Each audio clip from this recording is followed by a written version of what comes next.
ഗസയിലെ നെസരീം ഇഴനാഴിയിൽ നിന്ന് ഇസ്രായേൽ സേന പിൻവാങ്ങിയതോടെ പ്രദേശത്ത് മടങ്ങിയെത്തി ഫലസ്തീനികൾ. മേഖലയിലെ കെട്ടിടങ്ങൾ പൂർണ്ണമായും തകർത്ത നിലയിലാണ്. അഞ്ചാമത് ബന്ദി കൈമാറ്റത്തിലൂടെ 3 ഇസ്രായേൽ ബന്ദികൾക്ക് പകരം 183 ഫലസ്തീനികളെ വിട്ടയച്ച ശേഷമാണ് ഇസ്രായേൽ സൈന്യത്തിന്റെ പിന്മാറ്റം. അധിനിവേശ വെസ്റ്റ് ബാങ്കിലെ നൂർഷംസ് അഭയാർത്ഥി ക്യാമ്പിൽ ഗർഭിണിയായ യുവതി ഉൾപ്പെടെ 2 പേർ ഇസ്രായേൽ ആക്രമണത്തിൽ കൊല്ലപ്പെട്ടു. MCA നാസർ വിവരങ്ങൾ പങ്കുവയ്ക്കാൻ ചേരുന്നുണ്ട്. ദുബായിൽ നിന്ന് നാസർ, ഈ ഗസയിൽ നിന്ന് ഫലസ്തീനികളെ ഒട്ടാകെ കുടിവീഴ്പ്പിക്കണം എന്ന ട്രംപിന്റെ അടക്കം പ്രസ്താവനകൾ വരുന്ന സാഹചര്യത്തിലും തങ്ങളുടെ ഭൂമിയിൽ നിന്ന് എങ്ങോട്ടുമില്ല എന്ന് പറഞ്ഞുകൊണ്ട് അവർ വീണ്ടും അവരുടെ തകർന്നടിഞ്ഞ പ്രദേശത്തേക്ക് ഭൂമിയിലേക്ക് തിരികെ എത്തുകയാണ്. അവിടെ എല്ലാം നശിച്ച നിലയിലാണ്. ഇനി പുനരധിവാസം അടക്കമുള്ള കാര്യങ്ങൾ ചെയ്യേണ്ടതുണ്ട്. അതോടൊപ്പം തന്നെ അതേസമയം ഈ വെസ്റ്റ് ബാങ്കിലടക്കം ആക്രമണം ഒരു വശത്ത് ഇസ്രായേൽ അതീവ ഗൗരവതരമായി കാണേണ്ട കാര്യം കൂടിയാണ്. അത് ഇന്നിപ്പോൾ ഗർഭിണിയായ യുവതി ഉൾപ്പെടെ 2 പേരെ ഇസ്രായേൽ ആക്രമണത്തിൽ കൊല്ലപ്പെട്ടിട്ടുമുണ്ട്. ഏറ്റവും പുതിയ അപ്ഡേറ്റ്സ് എന്തൊക്കെയാണ് നാസർ?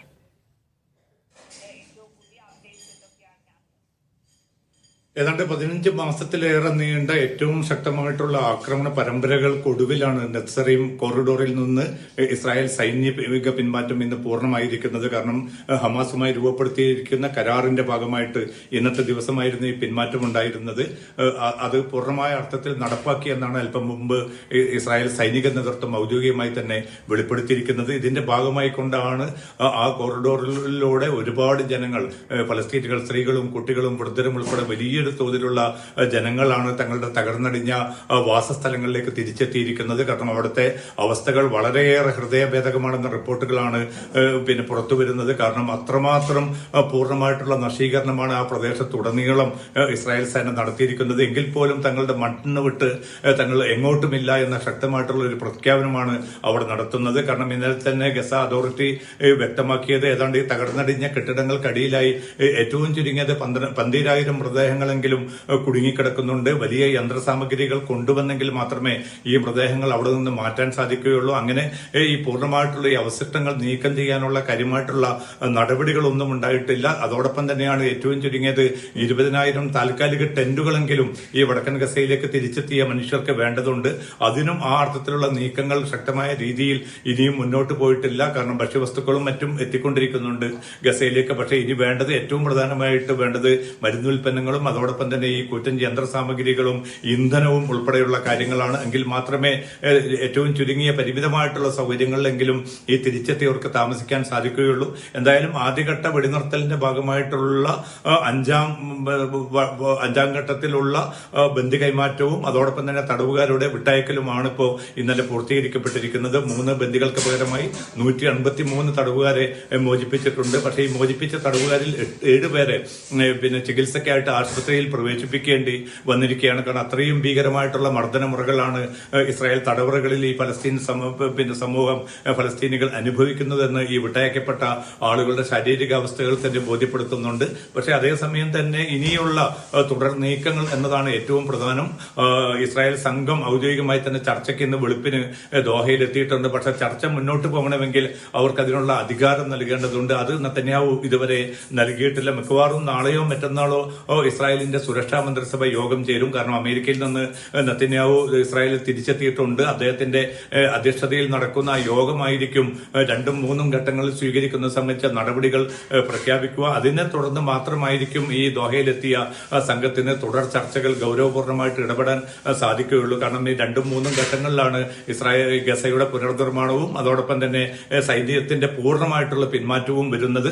ആ ദിശയിലേക്ക് എത്ര കണ്ട് നീങ്ങാൻ ഇസ്രായേൽ തയ്യാറാകും, അല്ലെങ്കിൽ അമേരിക്ക അതിന് എത്ര കണ്ട് ഇസ്രായേലിനെ പ്രേരിപ്പിക്കും എന്നതുൾപ്പെടെയുള്ള ചോദ്യങ്ങൾ ബാക്കി നിൽക്കുകയാണ്. അതോടൊപ്പം തന്നെയാണ് നേരത്തെ സൂചിപ്പിച്ചതുപോലെ ഇതുവരെ ഇല്ലാത്ത വിധത്തിലുള്ള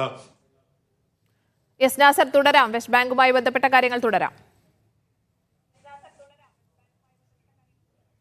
വെസ്റ്റ് ബാങ്കിലേക്ക് വലിയ തോതിൽ, കാരണം നേരത്തെ ജനീൻ അഭയാർത്ഥി ക്യാമ്പിൽ നിന്ന് മാത്രം 20,000-ഓളം ഫലസ്തീനികളാണ് അഭയാർത്ഥികളായി മാറിയിരിക്കുന്നത്. അതിന് പുറമെയാണ് ഇപ്പോൾ നൂർ സംസ് അഭയാർത്ഥി ക്യാമ്പിന് നേരെയും ആക്രമണത്തിന് വേണ്ടി വലിയ തോതിലുള്ള സൈനിക സന്നാഹങ്ങൾ ആ ഭാഗത്ത് നിലയുറപ്പിച്ചിരിക്കുന്നത്. അതിന്റെ ഭാഗമായിട്ടാണ് നേരത്തെ റിപ്പോർട്ടിൽ വ്യക്തമാക്കിയതുപോലെ ഒരു ഗർഭിണി ഉൾപ്പെടെ 3 പേർ കൊല്ലപ്പെട്ടിരിക്കുന്നു, നിരവധി പേർക്ക് പരിക്കേറ്റിരിക്കുന്നു. കാരണം വലിയ ശക്തമായിട്ടുള്ള സൈനിക സംവിധാനങ്ങൾ വെസ്റ്റ് ബാങ്കിലേക്ക് കൊണ്ടുവരുന്നത് തന്നെ പൂർണ്ണമായിട്ടും തങ്ങളുടെ വരുതിയിൽ വെസ്റ്റ് ബാങ്കിനെ നിലനിർത്തുക എന്ന ഇസ്രായേലിന്റെ നേരത്തെയുള്ള ആ കുടില താല്പര്യങ്ങളുടെ ഭാഗമാണ്. കാരണം ഗസയിൽ നിന്ന് സൈനിക പിന്മാറ്റം ഏറെക്കുറെ ഇപ്പോൾ ആദ്യഘട്ട വെടിനിർത്തലിന്റെ ഭാഗമായിട്ട് നടന്ന ആ സൈന്യത്തെ കൂടി വെസ്റ്റ് ബാങ്കിലേക്ക് നിയോഗിക്കാനുള്ള നീക്കങ്ങൾ നടക്കുന്നു. അതിനുള്ള സൈനിക സംവിധാനങ്ങൾ ഏർപ്പെടുത്തുന്നത് മാത്രമല്ല, അമേരിക്കൻ പ്രസിഡന്റുമായി നടന്ന ചർച്ചയ്ക്ക് ശേഷം ഇസ്രായേൽ പ്രധാനമന്ത്രി തിരിച്ചെത്തുമ്പോൾ ന്യൂയോർക്ക് ടൈംസ് ഉൾപ്പെടെയുള്ള വാർത്താ മാധ്യമങ്ങൾ നൽകുന്ന റിപ്പോർട്ടുകൾ ശരിയാണെങ്കിൽ $8 ബില്യൺ പുതുതായിട്ടുള്ള ആയുധങ്ങളായിരിക്കും ഇസ്രായേലിന് ട്രംപ് ഭരണകൂടം കൈമാറാൻ പോകുന്നത്.